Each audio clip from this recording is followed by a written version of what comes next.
તો આજે વિશ્વ મહિલા દિવસ નિમિત્તે ગુજરાતની 3 મહિલાઓની વાત કરીએ જેમણે લડીને લોકોને જીવન જીવવાની પ્રેરણા આપી છે।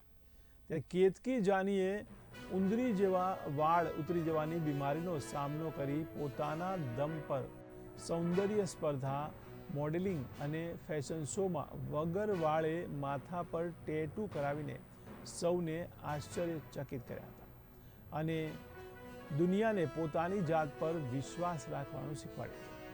ત્યારે અમદાવાદથી અમેરિકા વચ્ચેની દોડધામ વચ્ચે પત્રકાર, લેખિકા અને કવયત્રી નિશા પટેલ પણ મહિલાઓને નીડર બની સમાજને નવી રાહ ચીંધવાનું અદ્ભુત કાર્ય કરી રહ્યા છે।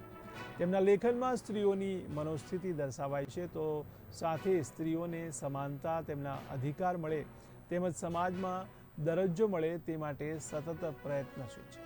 ત્યારે કેન્સર જેવા રોગનો સામનો કરી કઈ રીતે જીવન જીવવું તે માટે ઇન્દોરની સુરુચિ વડીલિયા પ્રેરણા આપે છે। ત્યારે કેન્સર થયું એટલે મોત એમ નહીં, પરંતુ હસતા મોઢે કઈ રીતે જીવી શકાય તે માટે સુરુચિ લોકોને કાઉન્સેલિંગ કરે છે। એટલું જ નહીં, સામાજિક સંસ્થા સાથે મળી વૃક્ષારોપણનું સમાજ ઉપયોગી કાર્ય પણ કરે છે। ત્યારે વિશ્વ મહિલા દિવસ નિમિત્તે મહિલાઓ પગભર થઈ આત્મસન્માન મેળવે તેવી અનેક મહિલાઓ પણ કાર્યરત છે। હું લોકોને સમજાવું છું કે વાળ વગર પણ જીવન શક્ય છે। જનરલી આપણે એવું માનીએ છીએ કે વાળ એ સ્ત્રીઓનું સૌંદર્ય છે।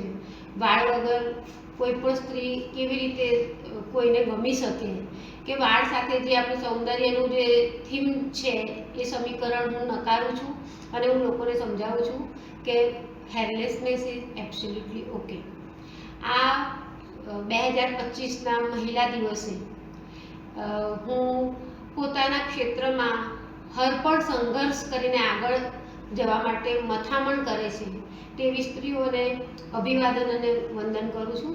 અને આ જે 2025નો જે મહિલા દિવસ છે એનું જે થીમ છે એ સશક્ત મહિલા, સશક્ત વિશ્વ, પણ એક્સેલરેટ એક્શન, એટલે કે પોતાના જીવનમાં પોતે એક પુરુષ સમોવડી થયા વગર પણ કદાચ તેનાથી પણ આગળના સ્થાન માટે પ્રયત્ન કરનારી દરેક મહિલાઓએ હવે પોતાના કાર્યવાહીમાં એક તેજપણું કહેવાય જેને ગતિ લાવવાની છે।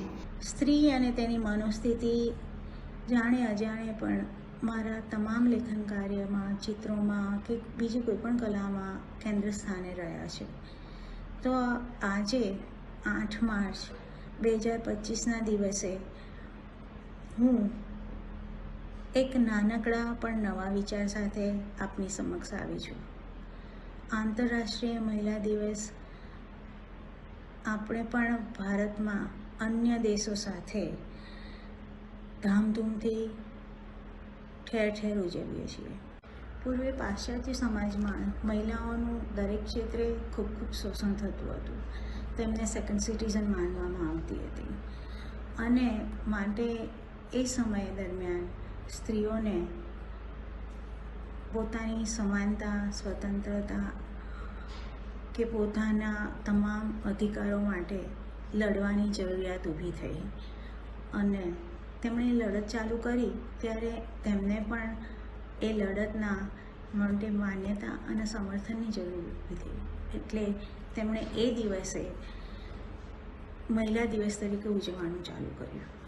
તે અગ્નિ છે જે રોશની આપે, ઢાળ બની સુરક્ષા આપે,